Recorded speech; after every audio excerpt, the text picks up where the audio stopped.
Thank you, Poonam. Well, I'll keep those brief so we can get straight into a conversation. Poonam has already explained who we are and why we're here and who we're meeting. Broadly speaking, we have been to 4 countries already on the way here, though our first stop when we left Delhi was indeed in New York, so we could go and pay tribute at the 9/11 memorial and convey, if you like, our strong solidarity with victims of terrorism everywhere, since 9/11 accounted for people from so many different nationalities. We then went on to Guyana, where we met the government, legislators. At every place we met government, legislators, think tanks, and media.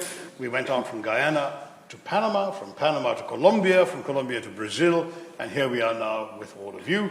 At the end of the Memorial Day recess, spending a day on Capitol Hill has been extremely rewarding because we were able to meet a number of congressmen and senators.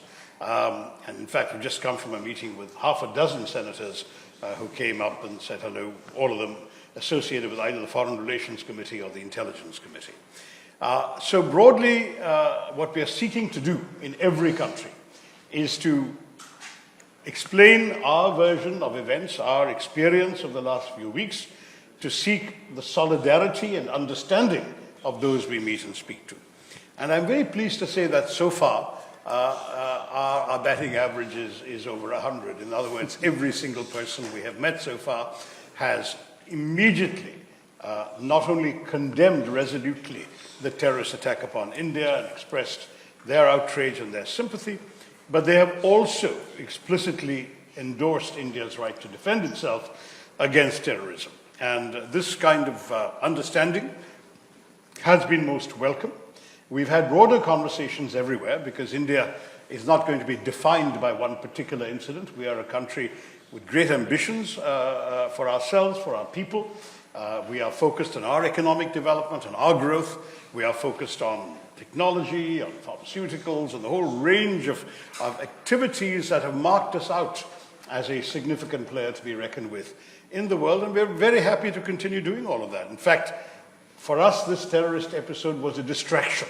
It was a most unfortunate and even frustrating experience to have this inflicted upon us at a time when we were focusing on growth. In fact, in Kashmir, it's very striking. The previous summer, we'd seen more tourism and more tourists coming than Aspen, Colorado gets every year. And in the course of this year, the first few months of this year, there'd been a 100% increase on the corresponding months of last year. So Kashmir was booming. Ordinary Kashmiris are benefiting from vast numbers of tourists coming in, putting money into their hands and their pockets. It was a lovely time.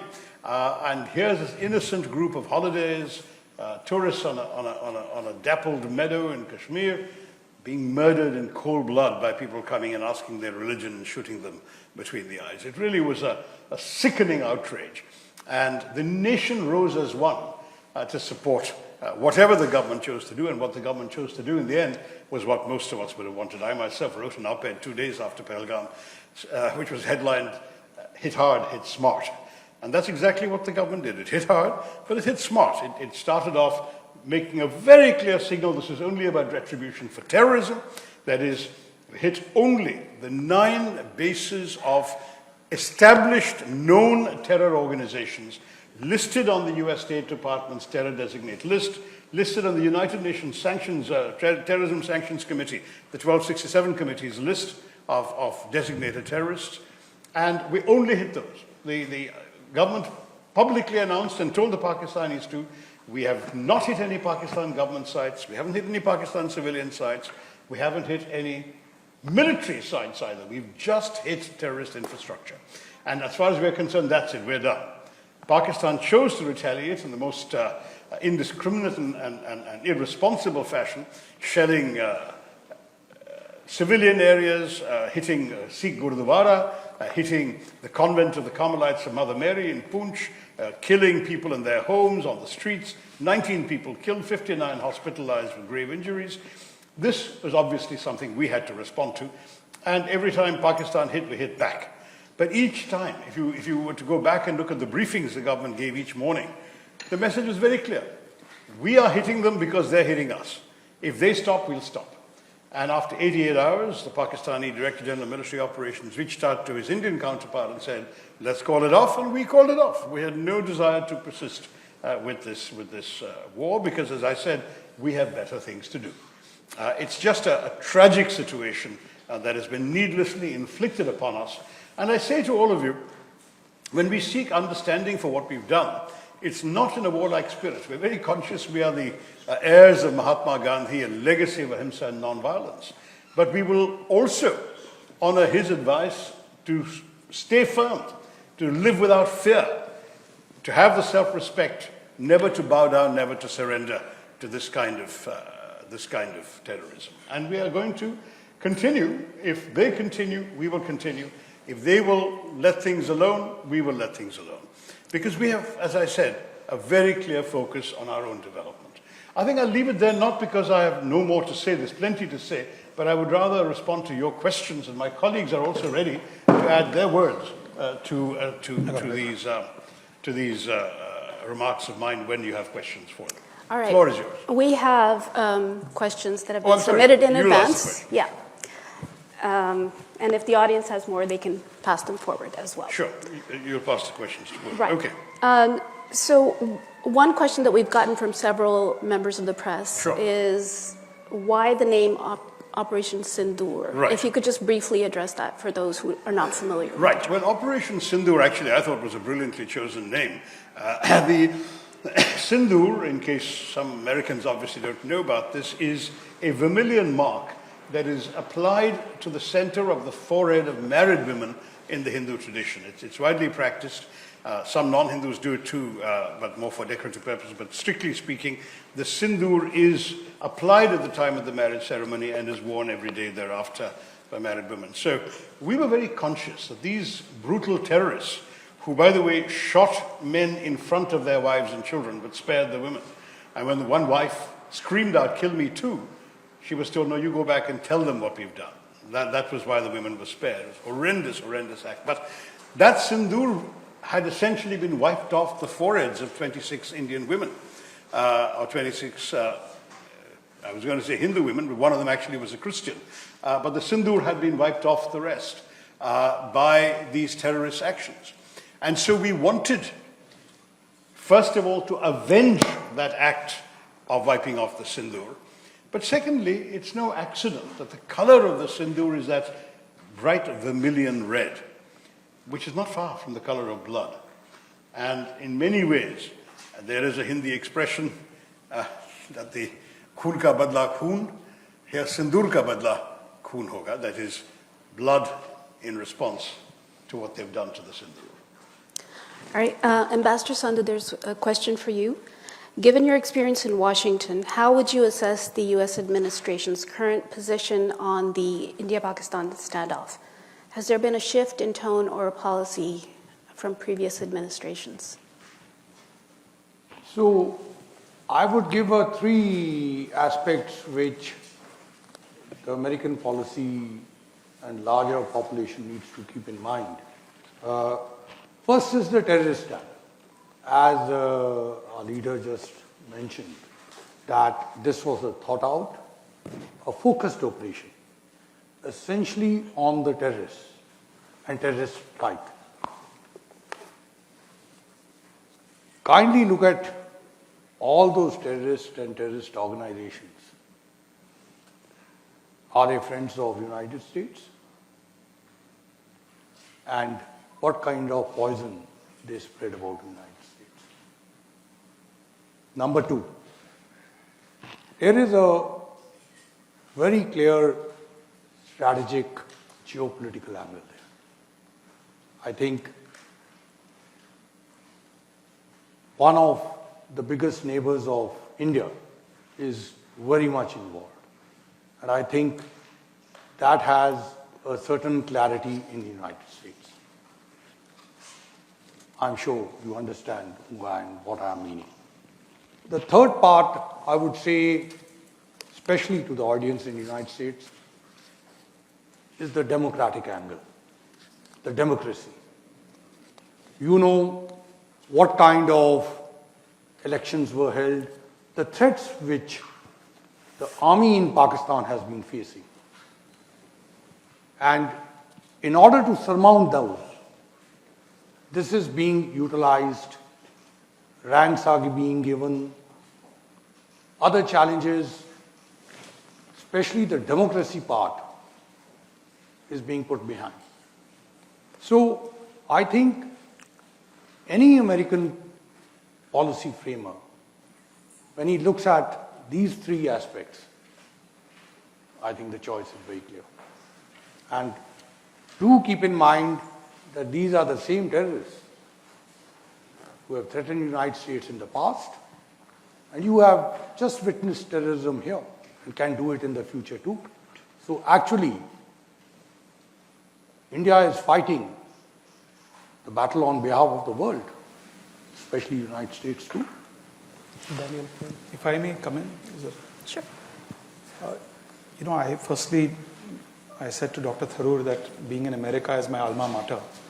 So I had the opportunity to live here, study here, not just get my degree in business management, but I'm also a student of American music, American culture. And in addition to the shared values points that Ambassador Sandhu spoke about, we share democratic values, pluralistic values. I think there are other fundamentals based on which this relationship between India and the US is completely transformed. We both understand cross-border terrorism very well. We understand Pakistan-sponsored terrorism extremely well. Broadening that scope of cooperation in that area is extremely critical. That has been growing in the last few years and few decades. And that's why, to Dr. Tharoor's point, we received a very, very warm welcome on Capitol Hill. Congressmen, senators chairing the House Foreign Relations Committee, people associated with the Senate Foreign Relations Committee, the India caucus issued unequivocal, unconditional statements in support of India and condemning Pakistan. But there's also culture and people, and that relationship has also been strengthened considerably in the last 10 or 15 years. And the most critical is in the area of trade and investments. We're hopeful that a bilateral trade agreement will be concluded between both countries very soon. And I think both countries, after COVID, have begun to relook at and rethink their supply chains, look at reshoring jobs to America, to India. Both have an America first, India first policy, bring employment opportunities back to our countries. So I think the basis today of that relationship is largely in the realm of trade and investment. Okay. And I'd like to, Poonam, just quote a statistic because I think it's important for the American media to take that to the American people. Not only are Indian investments in America growing rapidly, but American investments in India have also delivered massive results to investors back home. Few examples of that: a company like Blackstone, which has deployed about $50 billion in India's real estate. Today, the second largest real estate market for Blackstone outside of America is India. They plan to double that investment in a few years. Companies like BlackRock, companies like Brookfield own primary and secondary instruments to the tune of $15 to $30 billion. So it's a very critical partnership that is based on economic cooperation and on mutual investments. Okay, so since we're talking about trade, just yesterday, Secretary Letnick said that the Trump administration is upset with some of India's policy, including purchasing arms from the Russians. Do you think Trump has a different view of the Indo-US trade relationship than his predecessors? Yeah. Go ahead. No, go ahead.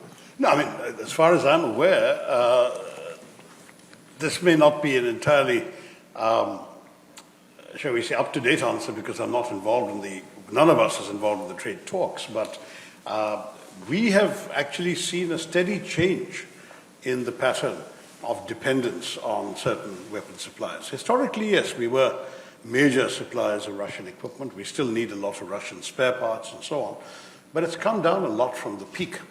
The comparison I would give you is Pakistan, where 81% of their weapon systems and imports are from China. We don't have that kind of dependence. We've diversified. We have American weaponry. We're very much in the market for more. Whatever the Americans are prepared to discuss with us and sell us, we certainly hope will move forward.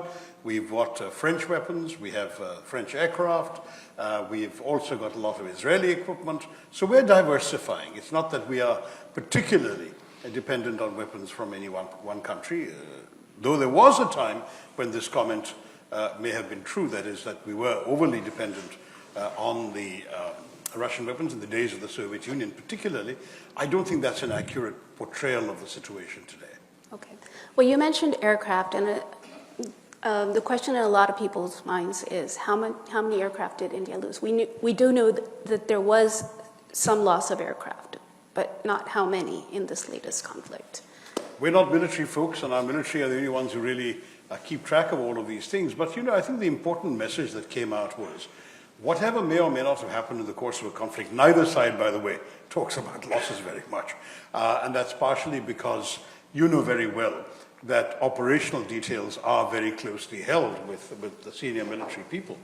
But I can tell you one thing, whatever may or may not have happened, look what happened on what turned out to be the last night of the conflict. When India not only effectively struck 11 airfields of the Pakistani military, but there are commercially available, publicly available satellite pictures showing the extensive damage done. There's been craters on the runway, there have been operational command centers that have been bust by these Indian bombs, and just yesterday, the Pakistanis publicly admitted that Indian strikes were so wide-ranging and effective, they struck from as far as Hyderabad in South Pakistan to Peshawar in the northwest. So it looks very clear that whatever damage the Pakistanis believe they may have inflicted on India, it wasn't sufficient to prevent India from inflicting such extensive damage on Pakistan that they decided to request us to stop, which we're very happy to do. Okay. So India's maintained that the ceasefire occurred when the Pakistani DGMO called the Indian DGMO, requesting for a cessation of hostilities. Pakistan has been playing up the role of the U.S., and President Trump, even as recent as, I guess, a couple days ago, he keeps saying that he used trade to stop the war. See, that's not the impression I have. I can tell you that it was a public record that there were calls coming from various foreign ministers to our foreign minister, to our national security advisor. The US was amongst the most active in this regard, and that Secretary Rubio spoke to his Indian counterpart, Jaishankar. He also, in his second hat of NSA, spoke to his counterpart, Mr. Doval. At one point, Mr. Vance, the vice president, called our prime minister. So there was a lot of calls being made, and that's true also the foreign ministers of the UAE, of Saudi Arabia, France, and so on. Many countries were concerned. My understanding is, and none of these calls was trade ever mentioned, not one. And certainly our information is that from our side, we gave a consistent response throughout, which corresponds to what I've just said to all of you, that we are only taking retribution for a terrorist attack. We are not interested in prolonging this conflict. If Pakistan hits us, we will hit back because we have a right of self-defense.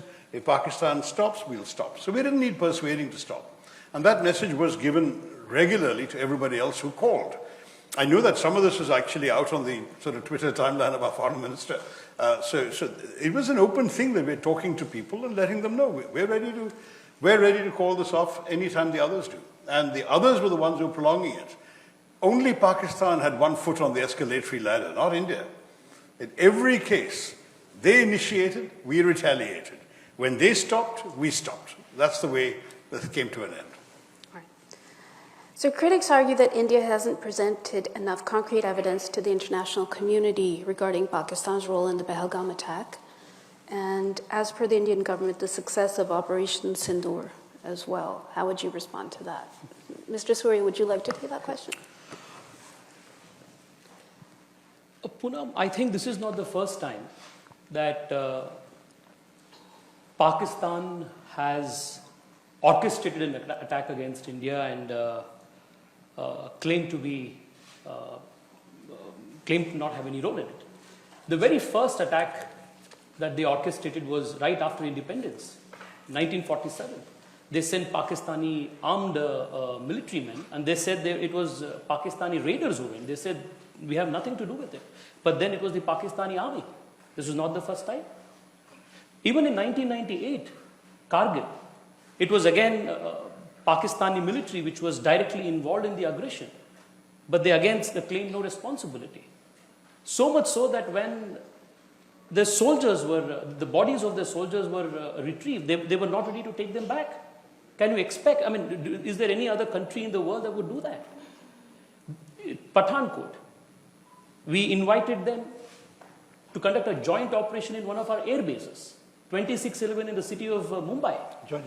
Joint investigation happened in Mumbai. Dossiers were presented, not just to Pakistan, but to the international community. Pakistan did nothing. This time around in Pahalgam, within about 30-40 minutes after the attack, a front called the Resistance Front claimed credit for orchestrating this attack. And it was on their website for almost a whole full day, until somebody in Pakistan, their handlers told them to take it down. And it was in the United Nations Security Assembly, Security Council, when the press statement was to be released. It was Pakistan, and it was at the support of China that it was removed, the reference to TRF. And the picture that has been going around on social media, where funerals of the terrorists attended by military-clad army men, is again a testimony to the deep nexus between Pakistani army, Pakistani ISI, Pakistani government and the terrorists. So this has gone on for a very long time.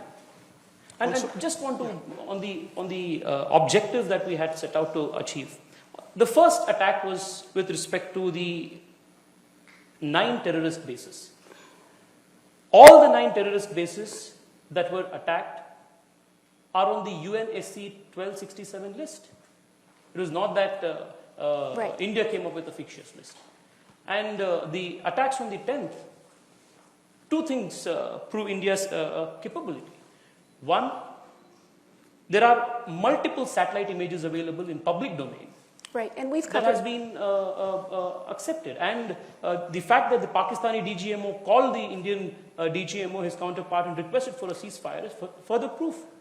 So in your visits to the countries that you visited so far, has the delegation presented more concrete evidence of Pakistan's complicity in the attack? Look, evidence is a curious way of putting it, because in very many cases, in fact, in the bulk of the cases of the more than 40 to 50 terrorist attacks inflicted on India since the turn of the century, in every case, Pakistan has denied it, and in every case, their complicity has been established.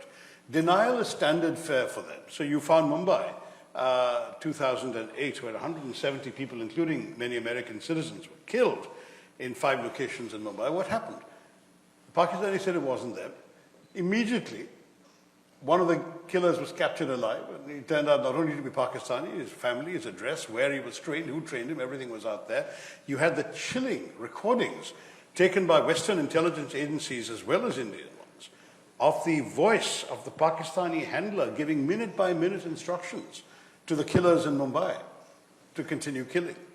This kind of evidence, plus the evidence from the interrogation Kasab, was also provided to the Pakistanis. Entire dossiers were put together. Right. Not one person has been prosecuted, not one person has been punished by the Pakistanis.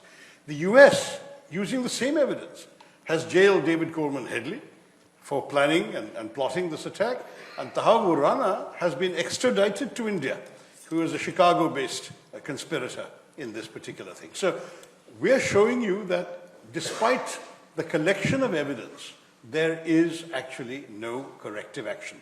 So beyond the point, one piece of evidence, Poonam, is a long pattern of conduct. And don't ever forget that the Pakistanis also said they had no idea where Osama bin Laden was until he was found in a safe house right next to an army camp in a cantonment city. So Pakistan denials are not worth anything, frankly.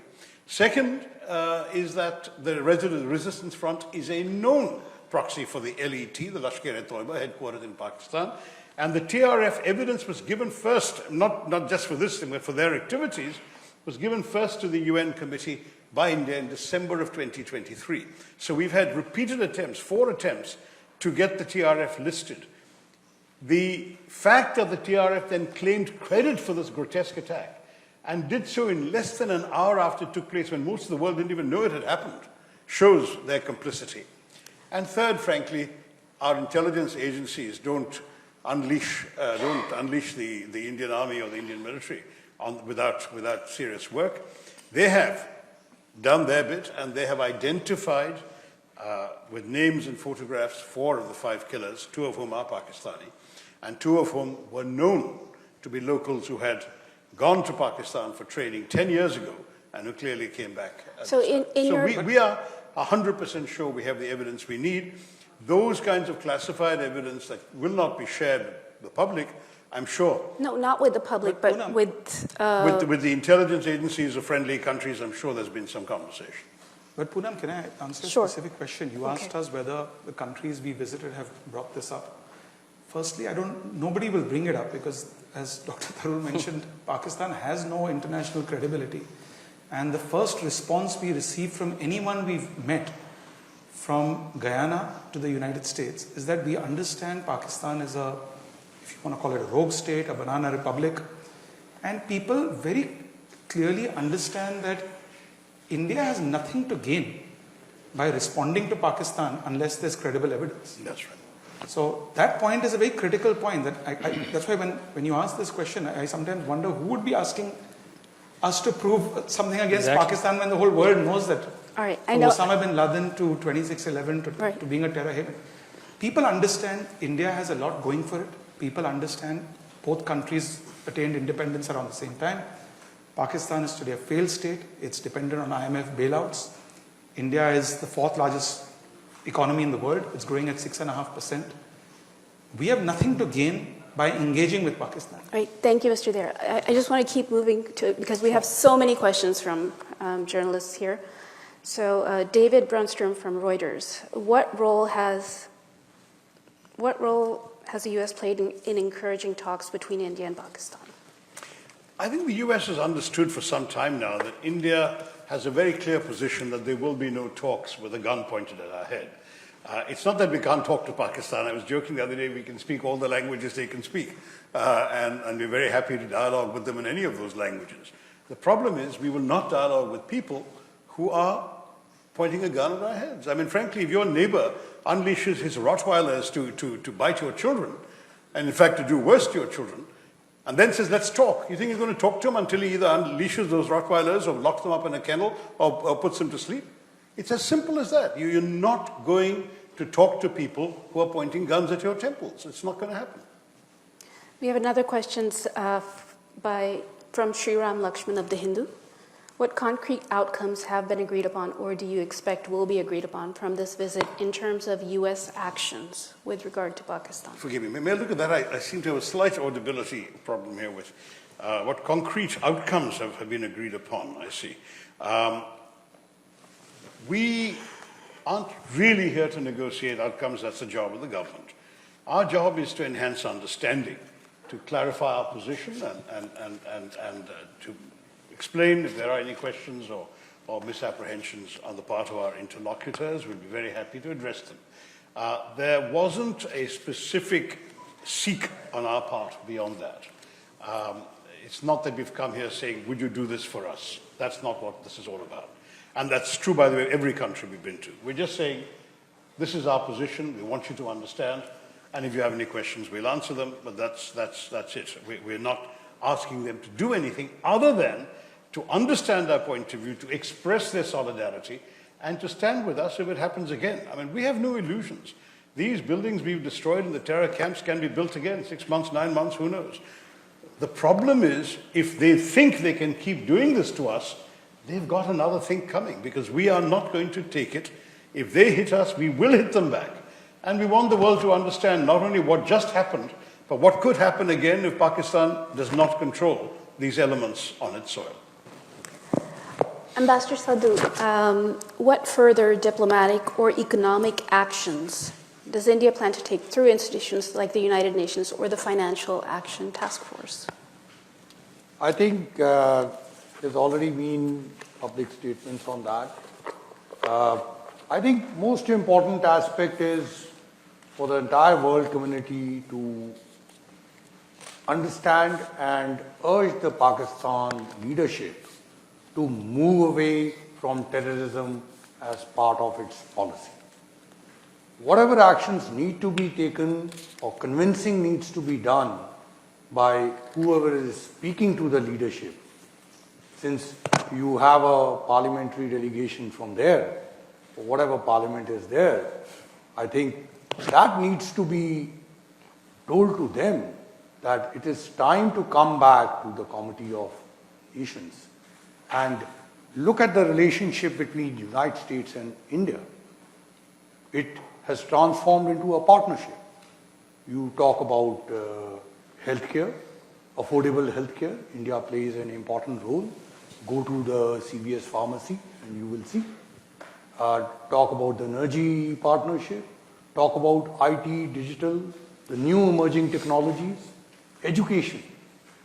You know that the 300,000 Indian students who are here, who are 2/3 of them STEM areas, they bring value and competitive edge to United States. That's the kind of country and participation and the relationship that is.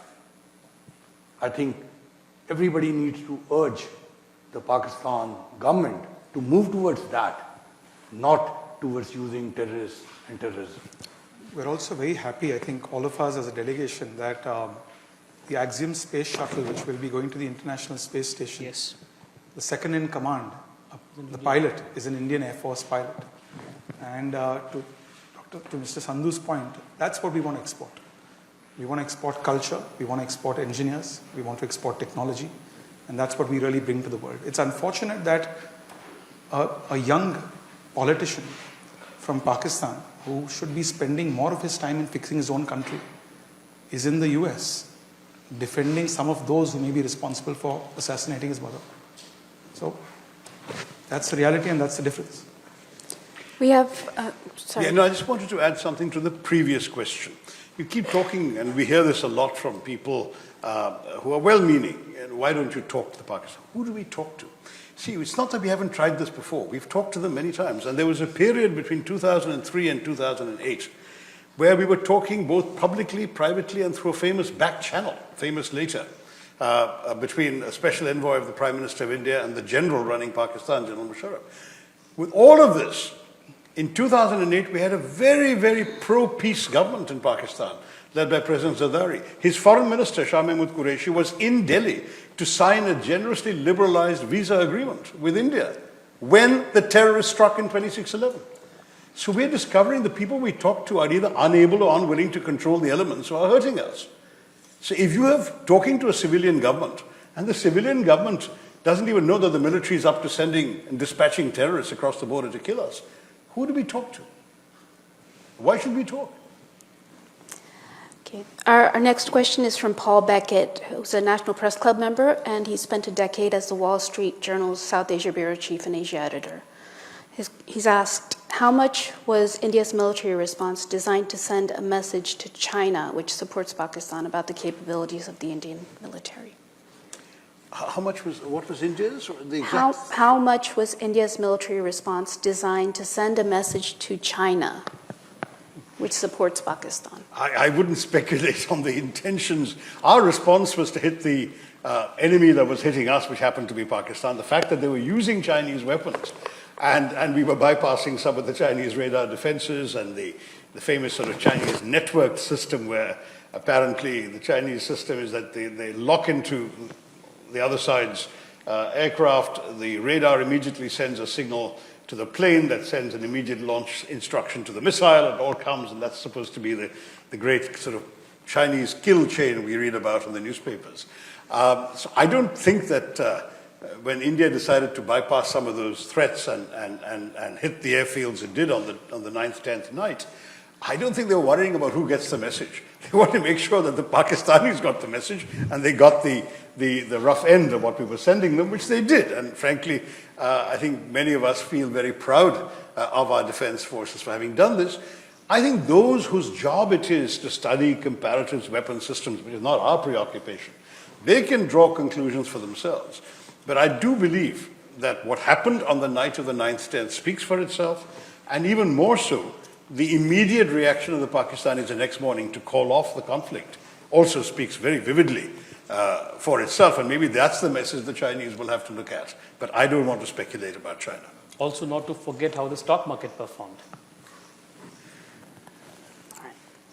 So a lot of people that I talk to who don't know much about India and Pakistan, but they do know that both are nuclear armed. There's fear in a lot of people that, India and Pakistan tensions flare up regularly. They're both armed nuclear nations. So how seriously is the threat of nuclear engagement being taken, and what steps are being pursued to ensure such a scenario is avoided? Okay, first of all, as I say, don't talk about tensions between India and Pakistan. Frankly, we have no tensions with Pakistan unless and until they start acting against us like this. We are very happy to leave them alone. And we have no grudge against them. Let them develop their own country or not develop their own country, or let the army ruin their country. That's entirely up to them. It's not our problem. So we are not creating any, there's nothing we're demanding out of Pakistan right now, except that they dismantle their terror infrastructure, right? So please don't, there's a big flaw in some of these assumptions that there is equivalence between India and Pakistan as if they're two sides of a chain. The fact is that there can be no equivalence between terrorists and their victims. There can be no equivalence between a country that's needling another country and sending terrorists across to bleed it with a death by 1,000 cuts, in the famous phrase of a Pakistani general, and those who are trying to defend their own territory, their own sovereignty, their own people. There is no equivalence. So as far as we're concerned, please don't think of it in those terms at all. But since you asked, the bottom line is, we, in all our actions, have acted so responsibly that we are a long way shy of anything remotely approaching a nuclear threshold. When I say that our first strikes were only at terror bases, we did not even hit any Pakistani military installations until they started sending missiles and drones our way. That's when we responded. Till then, we didn't. So we are not doing, and look, you've seen a Russia-Ukraine war. One of the countries is a nuclear weapon. They've been fighting for 2.5 years. There's been far more devastation and destruction taking place, and yet there has been no resort to nuclear threats or nuclear weapons or whatever. I think that India-Pakistan is way, way, way short of that. We're talking in this case about an 88-hour conflict. We didn't even engage any ground troops. I don't think either country was able to penetrate the airspace of the other. It was drones, missiles, artillery shells, this sort of stuff. And it was a battle in some ways also between defense systems, in which I'm pleased to say we seem to have come out of it rather better, because there are no reports of any extensive damage in India, whereas lots and lots of downed drones and downed missiles have been found on the ground. None of them have done any major damage. So if you want to compare defense systems, that's maybe the more interesting comparison, not nuclear systems. Could you elaborate on the nature of recent conversations between India and China in the context of maintaining regional peace and security? Well, recently I would not say there have been any significant conversations. There was a significant thaw in the tense relationship between our countries, starting with September of 2024, when our foreign minister met his counterpart, our national security advisor met his counterpart, the generals on both sides talked to each other, and there was a certain agreement reached to ease some of the tensions on the border that had begun when China killed 20 of our soldiers on the border in May, June 2020. Now that process of thawing had begun barely 7 months ago, when this particular unpleasant terrorist incident and subsequently the conflict with Pakistan, even for a few days, erupted, during which time China was unconditionally supporting its all-weather friend, Pakistan, including in the Security Council on things like the statement one of my colleagues has mentioned. So I don't think that we've had much cause to talk to them very recently. But the earlier process of thawing reflected a strategic choice on the part of both countries to dial down tensions and cooperate. And I think they will now have to see whether in the wake of what has happened, one can just go back to business as usual, or whether further discussion and dialogue is required. I think this is a process which at the moment is beyond the remit of my colleagues in this delegation. But I can say that there was a process that was very positive along the lines that your question asks, but it didn't frankly get revived after the 22nd of April. Ambassador Sandhu, in the context of the Quad, do you believe India's participation has translated into strategic support during security crises, or does it remain largely a maritime and economic framework? See, the Quad has been a developing story. You know from where it came and how it has moved. It's a much wider partnership. I think during the COVID period we saw, and that process is moving ahead. From what I have read, the next foreign ministers meeting is going to take place in Washington soon. And there are a number of clear projects, especially in technology and many other areas, healthcare, that Quad is undertaking. So I presume that will continue further. And that process, which began years ago, but actually intensified during President Trump's first term, further deepened during President Biden's term. So I'm sure the second term of President Trump will see its maturity further.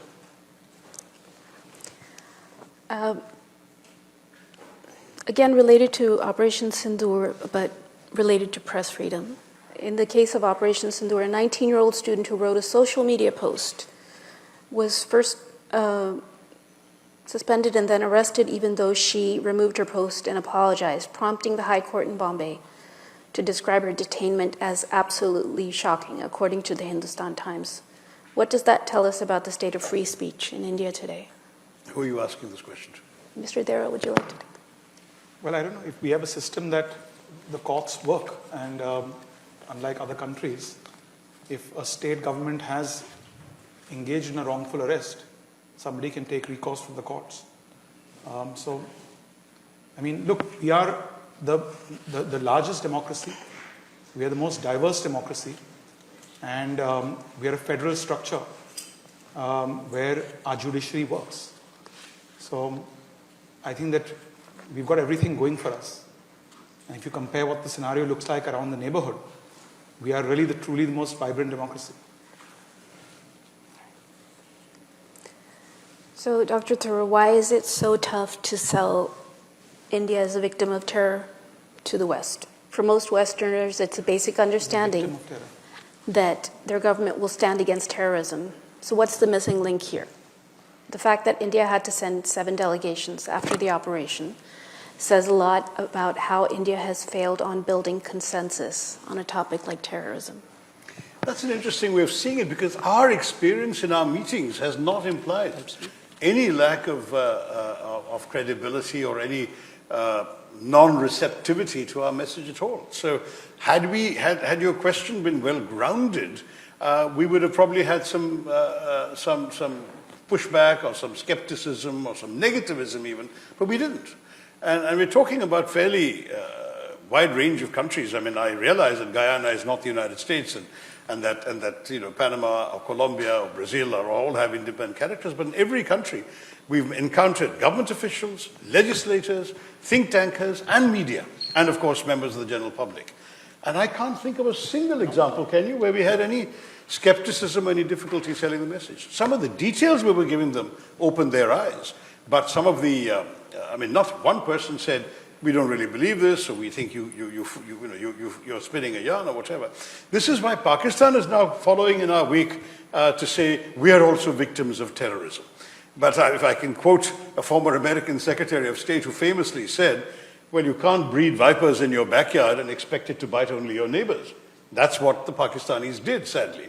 And the result now is that they are being bitten too. I mean, we all know that, for example, the Taliban movement, and in fact, by and large, all these terror organizations were created by the Pakistani military and ISI and so on for specific target purposes. There were some units created to hit India. There were some that were created to take over Afghanistan. They wanted to do damage on both sides, on both of their borders. And ironically, one group has now broken up and started hitting Pakistan.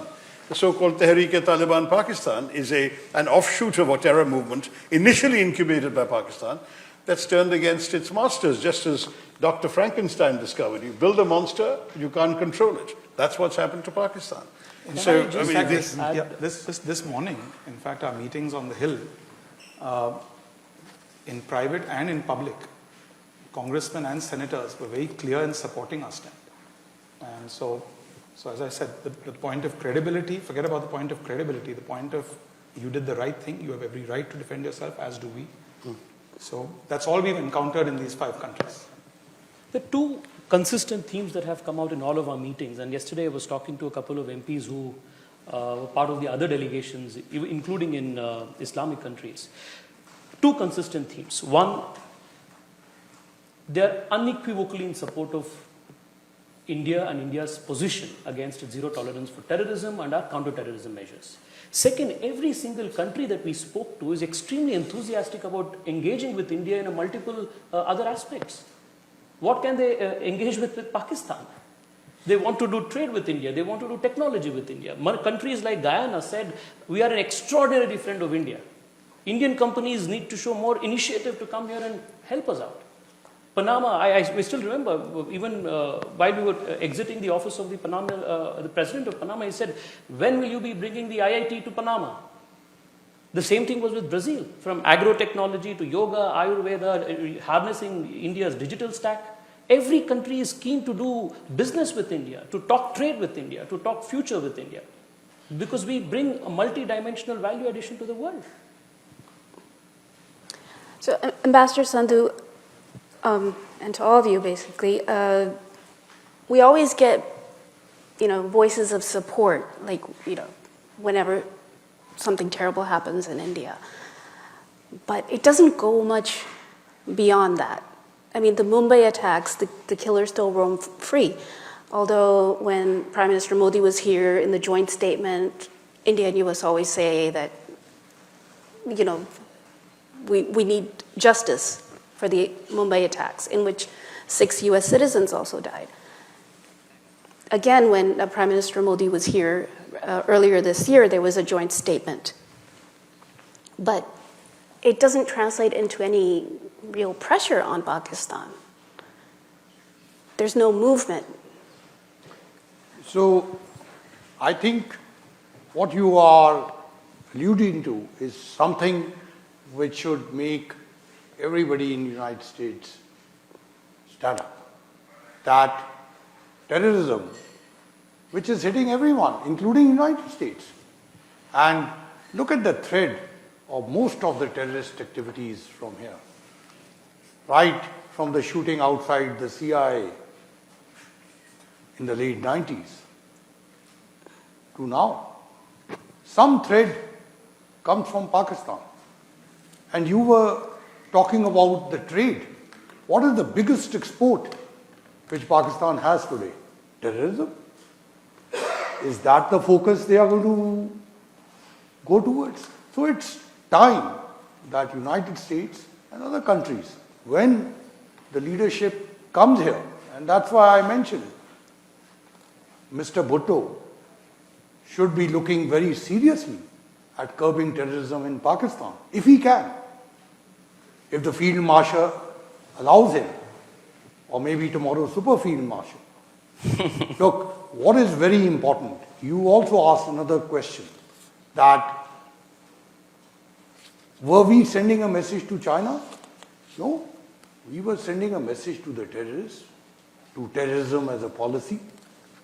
But what is the message coming out from there, from China? Does the United States need to take a look at that? There is a China-Pakistan axis. So I think these are some of the issues certainly that should take. And I also pointed out to you, look at the relationship, look at the depth of United States-India relationship. Look at the partnership which stretches across. And same is the issue, as my colleague just mentioned. All the 4 countries we went to, each one asked for an IIT to be established there.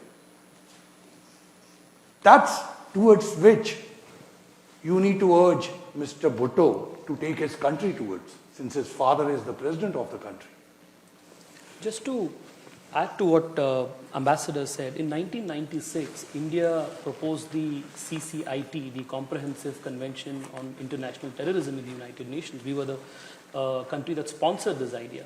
But unfortunately, even till today, there hasn't been a consensus around that to define in international terms what terrorism means and to come up with an international framework to go after those who sponsor it, fund it, and curb terrorism. I think that's a very important direction towards all countries coming together. While we were in Brazil, we learned that India and Brazil is working towards a bilateral agreement on combating terror, which is, I think, a very encouraging, important step for both of these countries. I have this 3-4 page list that mentions a list of major terrorist attacks affecting the United States and with connection with Pakistan. More than 32 incidents mentioned here. So the world needs to take note that the terror that is emanating from Pakistan is not just a threat to the immediate geography, but is a threat to the whole world. Right. Well, I mean, you mentioned that all the visits that you've had, everybody supports India against terror, everybody wants to cooperate with India in different sectors. But do you see there being a growing consensus that Pakistan is a terrorist state, something that President Bill Clinton contemplated announcing during Kargil? Look, I mean, I think the Pakistan situation is such a mess that I would not want to venture a simple answer. I think that we have a peculiar situation where there is a nominally elected civilian government, but the reins are held by the military, where the most popular politician is in jail and has been for a couple of years and continues to attract mass adulation while still in jail. There are all sorts of things going on there, and the Pakistanis go around saying, we're helpless, we ourselves are victims of terrorism, because indeed you have the Tehreek-e-Taliban Pakistan that's attacking the army and the civilian government installations and so on. So the country is frankly in a mess. To call it a terrorist state would be to imply that all of them are complicit. I think half the time one organ of Pakistan doesn't know what the other organ is doing. And there's a lot of this kind of confusion, which also makes it very difficult to talk to them. I will say that if the Pakistan government wants to be taken seriously as a responsible state, then the task for it is very clear. Dismantle the existing infrastructure of terror. Shut down every one of these terror training camps. Ban each of these organizations. Close their bank accounts. Arrest their leaders. There are 52 names in the list of the United Nations Terrorism Committee. Arrest all 52 of them. Put them in bars. Prosecute them seriously and not in the frivolous fashion we've seen after the Mumbai attacks. I mean, there are things that Pakistan can do in order to actually be respected for this kind of thing, but it won't do them. It's not doing them. And this is our biggest problem, Poonam. We would much rather not waste time on this issue, to be honest. We all have better things to do in India. But as long as Pakistan continues to incubate this kind of terror, these units, these terrorist groups that come and do this kind of colossal damage and cost lives in our country, then we'll have to respond exactly as we've done before, as we've done from the 7th to the 10th of May, and Pakistan should realize there will be a price to pay for terror. They cannot just walk across the border and kill our people and get away with impunity. All right, before I ask the final question, I'm just going to take a moment to thank the Headliners team leader, Jen Judson, Headliners team members, Sehun Kim, who's sitting right here, and Club Executive Director Didi Saji, and the entire club staff, Cecily, Madison, I don't know if you're here, for making this possible. And I'm going to ask Rohit and Sehun to come join me. Can you come up? Yes. So to present to our speakers today, the coveted. Thank you. Well, I'm a tea drinker, so I'm very happy to have a mug. Thank you. Thank you so much. Thank you. National Press Club mug. Thank you so much. Thank you. Very nice water bottles and. Yes, Yeah. the water bottles too. Thank you. All right. Thank you so much. And for our final question, Oh, final Oh, I question. thought this was your final answer. we do this before the final question. Made in the USA. Yes. Oh, Mr. Trump would be very happy with that, I'm sure. Yeah. Okay. So, final question to you, Dr. Tharoor. Do you feel India has been firm enough in its response to the constant mediation claimed by the US president? It's a question that your own party continues to ask back home. Just yesterday, the leader of your party, Rahul Gandhi, said Modi surrendered to President Trump. Sorry, what was the last one there? That Modi surrendered to President Trump. Look, all I can say is that we have enormous respect for the American presidency and the American president.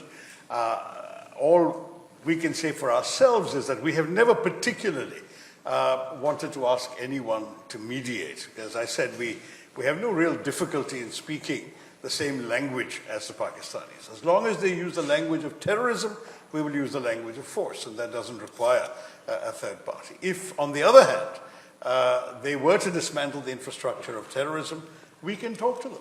If they take serious actions to show that they want to restore normal relationships with us, we can certainly talk to them again without needing an intermediary. So it's not in any way a negative comment about the goodwill of people. During this conflict, as I said, in any case, India didn't need persuading to stop. No one needed to tell us stop because we were telling them. The moment Pakistan stops, we are prepared to stop. So if they in turn then told the Pakistanis, you better stop because the Indians are willing to stop, and that was what they did, then that's wonderful gesture on their part vis-a-vis Pakistan, but only Pakistan and they can tell us exactly what happened.